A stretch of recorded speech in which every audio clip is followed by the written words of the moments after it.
Selamat malam, perkenalkan nama saya Holly Linggi dari 11 MIPA 5. Di sini saya akan mempresentasikan hasil kerja percobaan tangki bocor teori Torricelli. Pertama-tama kita membahas tentang tujuan praktikum. Ada 5 tujuan dari penerapan hukum Torricelli. Yang pertama, siswa memahami konsep hukum Bernoulli. Yang kedua, siswa memahami konsep kasus tangki bocor. Yang ketiga, siswa dapat menghitung kelajuan cairan yang mengalir dari lubang dinding tangki bocor dengan persamaan Bernoulli. Yang keempat, siswa memahami hubungan antara ketinggian lubang kebocoran tangki dengan jarak jatuh cairan yang mengalir dari lubang kebocoran. Yang kelima, siswa memahami hubungan antara ketinggian lubang kebocoran tangki dengan kelajuan cairan yang mengalir dari lubang kebocoran. Selanjutnya ada landasan teori. Menjelaskan tentang konsep dasar aliran fluida, zat cair dan gas, bahwa peningkatan kecepatan pada suatu aliran zat cair atau gas akan mengakibatkan penurunan tekanan pada zat cair atau gas tersebut. Artinya, akan terdapat penurunan energi potensial pada aliran fluida tersebut. Berikut alat dan bahan yang kita siapkan untuk melakukan praktikum teori Torricelli. Yang pertama, ada botol minum plastik atau wadah air sebagai tangki yang sudah dilubangi sebanyak 3 dengan ketinggian berbeda. Yang kedua, ada stopwatch. Yang ketiga, ada air. Yang keempat, ada penggaris. Dan yang kelima, ada lakban untuk penutup lubang. Langkah percobaannya, yang pertama, siapkan peralatan dan rangkailah. Yang kedua, isilah botol dengan air keadaan lubang kebocoran masih tertutup lakban. Yang ketiga, catat tinggi permukaan air dalam botol H2. Yang keempat, catat jarak antara lubang kebocoran paling bawah dengan permukaan lantai H1. Lepaskan lakban dari permukaan lubang paling bawah dengan permukaan lantai. Yang keenam, catatlah jarak terjauh air yang mengalir dari lubang kebocoran tangki dengan istilah X dengan melihat skala pada penggaris. Yang ketujuh, ulangilah percobaan tersebut dengan tinggi lubang yang berbeda. Dengan cara bergiliran tiap lubang dilepas dari pasang lakbannya. Berikut adalah hasil pengamatan dari praktikum yang saya lakukan. Yang pertama, H1-nya saya mendapat 10, 14, dan 18. H2-nya 25, 25, 25. H3-nya 15, 11, dan 9. Dan X jaraknya itu ada 30, 29, dan 25. Berikut kita bahas ke soalnya. Yang pertama, disuruh menurunkan rumus menghitung kecepatan air mengalir dari lubang kebocoran berdasarkan persamaan Bernoulli. Di sebelah sini. Jadi, rumusnya itu adalah P tambah rho GH1 tambah setengah rho V1 pangkat 2 sama dengan P tambah rho GH tambah setengah rho V2 pangkat 2. Di sini kita lihat P sama P-nya sama, jadi kita bisa coret.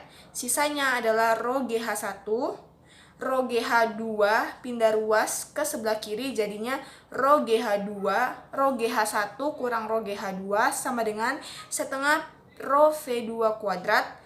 Setengah rho V1 kuadrat pindah ke sebelah kanan, jadinya dikurang setengah rho V1 kuadrat.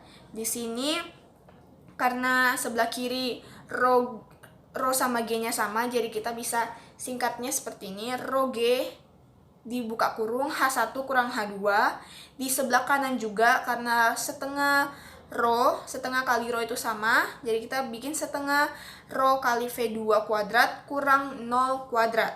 Hasilnya 2G buka kurung H1 kurang H2 tutup kurung sama dengan V2 kuadrat. V2 kuadrat sama dengan 2G H1 kurang H2. V sama dengan akar 2GH. Yang kedua, disuruh hitunglah nilai V-nya. Jadi di sini ada 3V. Ya, 3V. Jadi yang pertama V1 sama dengan akar 2GH sama dengan 2 akar 2 kali H1-nya itu kita dapat 10. Jadi 2 kali 10 kali 15 sama dengan akar 300. Akar 300 adalah 17,32. V2 sama dengan akar 2GH sama dengan akar 2 kali 10 kali 11. Di sini yang kita ambil H-nya tuh ada di H2, tabel yang H2-nya yang kita ambil untuk H yang mencari V-nya.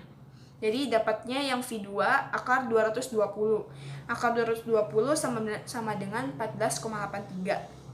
V3 sama dengan akar 2 kali G kali H sama dengan akar 2 kali gravitasi, kita ambilnya yang 10 kali 9 sama dengan akar 180, hasilnya 13,41. Selanjutnya kita mencari X atau jarak dari hasil pengamatan yang tadi kita lakukan. Yang pertama ada 3X.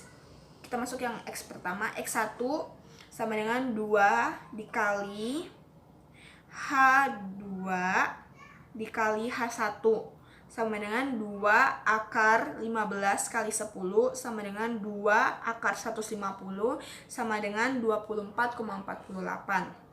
X2 sama dengan 2 dikali H2 kali H1 sama dengan 2 akar 11 kali 14 sama dengan 2 akar 154 sama dengan 24,56. X3-nya sama dengan 2 akar H2 kali H1 sama dengan 2 akar 9 kali 18 sama dengan 2 akar 162. Hasilnya 25,44. Yang selanjutnya kita mencari waktunya. Yang pertama T1 sama dengan 2 kali H2 per gravitasi sama dengan akar 2 kali 15 per 10 sama dengan akar 3 sama dengan 1,7 second. T2 sama dengan akar 2 kali H2 per gravitasi sama dengan akar 2 kali 11 per 10 sama dengan akar 2,2. Itu sama dengan 1,48 detik. T3 sama dengan 2 dikali H2 per gravitasi sama dengan akar 2 kali 9 per 10 sama dengan akar 1,8 sama dengan 1,3 detik.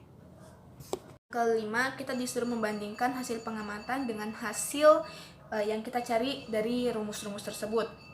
Jika dilihat dari hasil pengamatan langsung dengan rumus, dinyatakan bahwa nilai yang didapati dari hasil pengamatan langsung lebih besar dibandingkan dengan menggunakan rumus. Selanjutnya kita disuruh membuat grafiknya ada di sini. Nomor 7 juga ada grafiknya. Kesimpulannya, yang pertama, faktor yang mempengaruhi perbedaan kecepatan pancaran air yang keluar dari botol yaitu ketinggian pada lubang botol terhadap permukaan air atau H. Yang kedua, faktor yang mempengaruhi kecepatan pancaran air dan jangkauan pancaran air yaitu ketinggian lubang terhadap lantai atau H1. Daftar pustakanya yang pertama dari Wikipedia dan yang kedua dibantu oleh guru les saya. Sekian dan terima kasih.